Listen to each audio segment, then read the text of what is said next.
وصل على محمد وآل محمد اللهم صل على अस्सलामु अलैकुम वरहमतुल्लाहि वबरकातुहू बिस्मिल्लाह वल्हम्दुलिल्लाह वस्सलातु वस्सलामु अला अशरफिल मुर्सलीन व अला आलिहि ವಸ್ವಹ್ಬಿಹಿ ಅಜ್ಮഈನ್ ಅಮ್ಮಾ ಬಾದ್. ಪುರುಷರೇ, ಇದು ಕೂಡ ಅತಿ ಶ್ರೇಷ್ಠವಿರುವಂತಹ ಒಂದು ಸತ್ಕರ್ಮವಾಗಿದೆ ಎಂಬುದನ್ನು ನೀವು ಮರೆಯದಿರಿ. ಸಾಮಾನ್ಯವಾಗಿ ಪುರುಷರು ಅದೆಷ್ಟೋ ಸತ್ಕರ್ಮಗಳನ್ನು ಮಾಡ್ತಾರೆ, ಆದರೆ ಇದು ಕೂಡ ಒಂದು ಸತ್ಕರ್ಮವಾಗಿದೆ ಎಂಬುದನ್ನು ಮರೆಯುತ್ತಾರೆ. ಇಮಾಮ್ ತುರ್ಮುದಿ ರಲಿಯಲ್ಲಾಹು ಅನ್ಹು ರವರು ವರದಿ ಮಾಡಿದಂತಹ ಹದೀಸ್ ಅಬಿ ಮಸ್ಊದ್ ಅನ್ಸಾರಿ ರಲಿಯಲ್ಲಾಹು ಅನ್ಹು ರವರಿಂದ ನಿವೇದನೆ. ನಬಿಯು ಸಲ್ಲಲ್ಲಾಹು ಅಲೈಹಿ ವಸಲ್ಲಮ ಕಾಲ, ಪ್ರವಾದಿ ಸಲ್ಲಲ್ಲಾಹು ಅಲೈಹಿ ವಸಲ್ಲಮರು ಹೇಳುತ್ತಾರೆ, ನಫಕತುರ್ ರಜುಲಿ ಅಲಾ ಅಹ್ಲಿಹಿ ಸದಕತುನ್.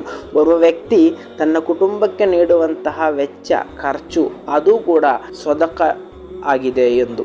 ಇಂದು ಸಾಮಾನ್ಯವಾಗಿ ಪುರುಷರು ಮಸೀದಿಗಳಲ್ಲಿ ಅಥವಾ ಮತ್ತಿತರ ಸ್ಥಳಗಳಲ್ಲಿ ಅವರ ಮುಂದೆ ಯಾಚಿಸುತ್ತಾ ಬರುವಂತಹ, ಕಷ್ಟಗಳನ್ನು ಹೇಳಿ ಬರುವಂತಹ ವ್ಯಕ್ತಿಗಳಿಗೆ ಅದೆಷ್ಟೋ ಸಹಾಯಗಳನ್ನು ಮಾಡ್ತಾರೆ. ಅದು ಮಾಡಬೇಕು, ಆದರೆ ತನ್ನ ಕುಟುಂಬ ಹಸಿದಿರುವುದನ್ನು ಅಲ್ಪವೂ ಕೂಡ ನೋಡದೆ ಇರುವಂತಹ ಸ್ವಭಾವ ನಮ್ಮಲ್ಲಿ ಅತಿಯಾಗಿ ಜನರಿಗಿದೆ. ಮೊದಲು ನಾವು ನೀಡಬೇಕಾದದ್ದು ನಮ್ಮ ಕುಟುಂಬಕ್ಕಾಗಿದೆ, ಪತ್ನಿಗಾಗಿದೆ, ಮಕ್ಕಳಿಗಾಗಿದೆ, ತಂದೆ ತಾಯಿಯರಿಗಾಗಿದೆ. ಅವರಿಗೆ ನೀಡದೆ ಜನರಿಗೆ ನೀಡಿ, ಊರಿನವರಿಗೆ ನೀಡಿ ಯಾವುದೇ ಪ್ರಯೋಜನವಿಲ್ಲ.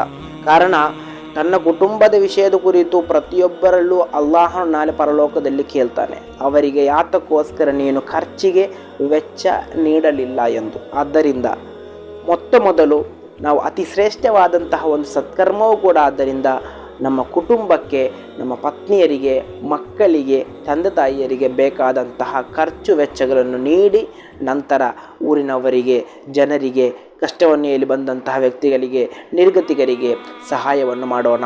ಅಲ್ಲಾಹನ ತೌಫೀಕ್ ನೀಡಿ ಅನುಗ್ರಹಿಸಲಿ. ಅಸ್ಸಲಾಮು ಅಲೈಕುಂ ವರಹಮತುಲ್ಲಾಹಿ ವಬರಕಾತುಹು.